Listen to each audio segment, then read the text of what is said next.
Je pense que dans cette société, ça manque de respect pour ceux qui se battent. Ça manque de respect. Encore une fois, l'État français développe, mais abandonne à la phase industrielle. Nous avons développé un concept innovant que DF et ses ministères de tutelle occultent complètement. Et là, ils ne savent pas. Hein.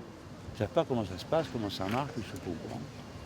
Eux, ils pensent rentabilité, machin. Bon, bien sûr que la rentabilité, c'est important, mais dans une société, vous croyez que c'est malin de ne pas chercher plus avant un moyen qui permette de remplacer le recours à l'énergie fossile, il y a toutes ces choses. Pourquoi l'État décide de se désengager d'une telle entreprise alors qu'il est grand temps de passer aux énergies renouvelables, d'effectuer une transition énergétique? Ils pensent que ce qui est bon pour le pays, qui est-ce qui va le dire? C'est pas vous autres, c'est le marché. Ils pensent que le marché va trouver tout seul la réponse à tout. Et que le seul mot qui est important, c'est la rentabilité. Nexis, c'est une filiale d'EDF composée de 77 salariés, cadres, chercheurs, techniciens et opérateurs, avec pour objectif de développer un procédé de fabrication photovoltaïque avec des coûts et un indice carbone le plus bas possible et des rendements à la hauteur des meilleurs mondiaux. C'est tout simplement le résultat de plus de 10 ans de recherche et développement en France, plus de 5 ans d'activité pré-industrielle en France, pour un produit qui est unique au monde. Il y a déjà 75 millions d'euros de nos impôts qui sont partis dans le développement de cette entreprise pour aboutir à ce produit qui est 3 ans en avance sur tous les autres produits qui existent au monde. Ce produit sont tout simplement des fenêtres qui ont à la fois la particularité de laisser passer la lumière comme une fenêtre traditionnelle, mais aussi de fabriquer de l'électricité à partir de la lumière du soleil. Chaque vitre en fait représente un panneau solaire, donc il va recevoir la lumière de l'extérieur, la convertir en électricité. Chaque panneau produit entre 30 et 50 watts, et donc en cumulant la puissance de chaque panneau, on va pouvoir générer une puissance de 230 watts. Tous ces panneaux vont venir, donc ils seront pareils, vont venir se connecter sur ces deux fils, donc ils vont nous permettre de générer une tension et courant continu qui va être transformé donc, dans ce micro-onduleur en tension AC 230 volts que l'on connaît sur la prise domestique. Donc on va pouvoir directement venir brancher des PC de bureautique ou des chargeurs téléphone. Et on va avoir une prise donc, qui au long de la journée va générer notre électricité. Et écoutez, franchement, vous mettez ça partout. Alors c'est plus la peine de hurler contre les éoliennes, il n'y en a pas besoin. C'est pas la peine de continuer à se poser la question de savoir s'il va falloir ouvrir une centrale nucléaire ou plus pour l'augmentation de consommation d'énergie. Voilà la réponse. Tous les ans, hein, on installe 1 million de mètres carrés de verre dans le bâtiment. Donc sans toucher à rien, sans enlever une seule vitre qui existe déjà, on pourrait installer tous les ans, si on le décidait, si l'État le décidait, si la conversion écologique était vraiment une préoccupation, on pourrait dire à partir de maintenant, il n'y a plus un bâtiment public, il n'y a plus un bâtiment de telle surface où on met autre chose que ce type de verre-là. Mais regardez ça, bon sang de bois. Tout le monde a besoin de verre, non? Vous n'avez pas des vitres chez vous? Voilà, vous faites centrale chez vous. Vous mettez ça, la grande tour, je vous l'ai dit tout à l'heure, à Marseille, de haut en bas, non seulement elle devient autonome, mais tout le quartier le devient. Il y a matière dans cette entreprise à créer les conditions pour qu'à la fois on travaille au développement de technologies nouvelles qui s'inscrivent dans une véritable transition progressiste, écologique, industrielle, et qui permettent à la fois aussi de travailler les questions d'emploi dans un bassin qui est fortement menacé depuis maintenant plusieurs années. Notre projet aujourd'hui pourrait permettre à la France d'être les premiers sur un marché qui est complètement émergent. Les études de marché parlent de 6 milliards de dollars d'ici 2019 sur ce marché-là.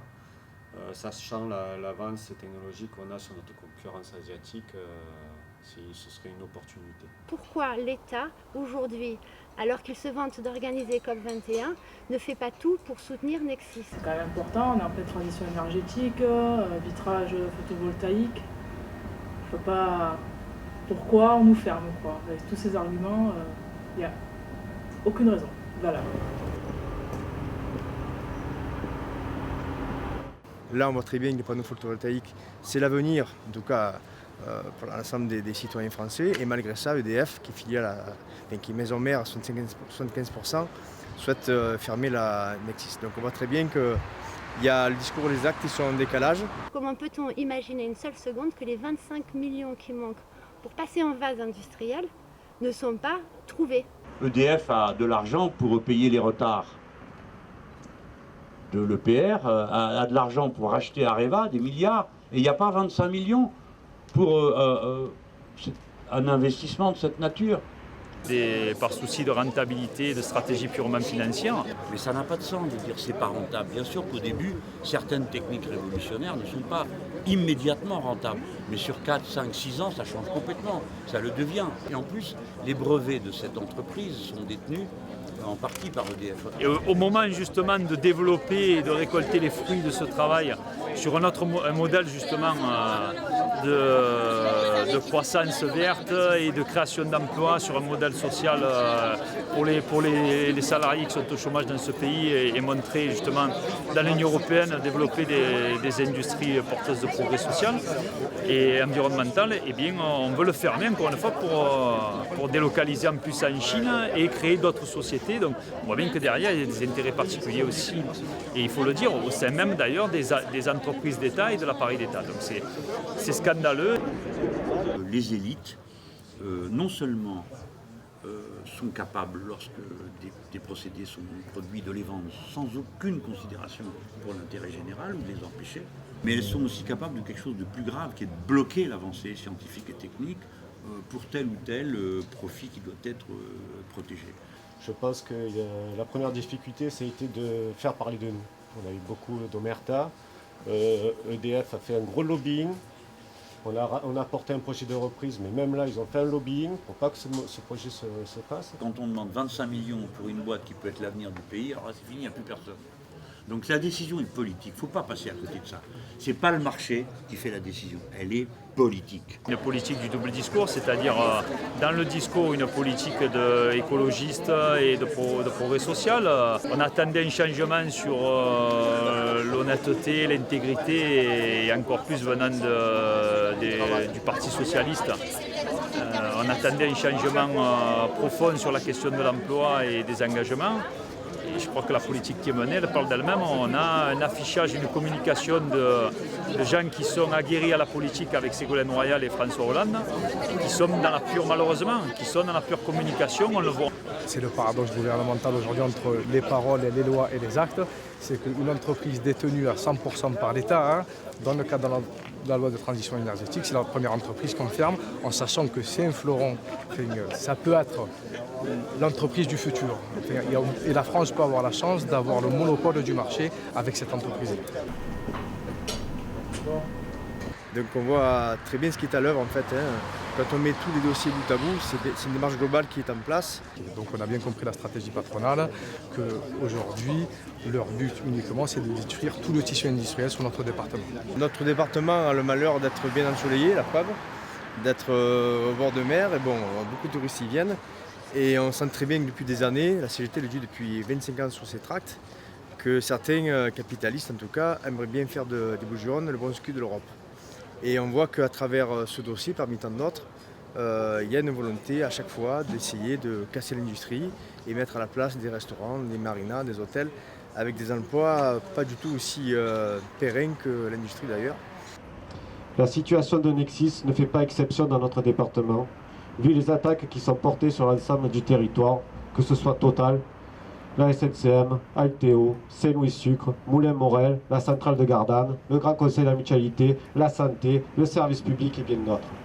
C'est dans cet état d'esprit qu'on est inscrit depuis quelques mois dans ce combat où on converge avec l'ensemble des camarades qui sont en lutte. Et le but, c'est bien de se regrouper et faire barrage à cette stratégie patronale accompagnée par le gouvernement, bien sûr. Attaque globale, réponse globale. La convergence des luttes a déjà permis de faire aboutir des revendications et de sauver de nombreux emplois. Sans elle, Nexis n'existerait plus depuis le 31 juillet 2015. Comme nous, ils nous ont soutenus dans notre combat, comme on a soutenu la centrale de Gardanne, comme la centrale de Gardanne nous soutient, comme Ignéo nous soutient, on les a soutenus.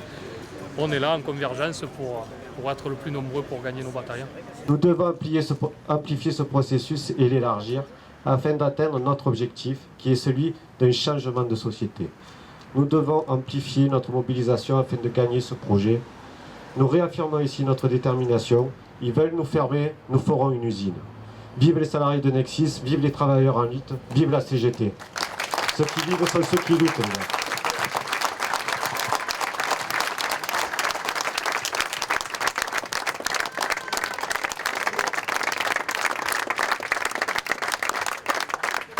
Waouh. Bon, voilà qui est bien dit.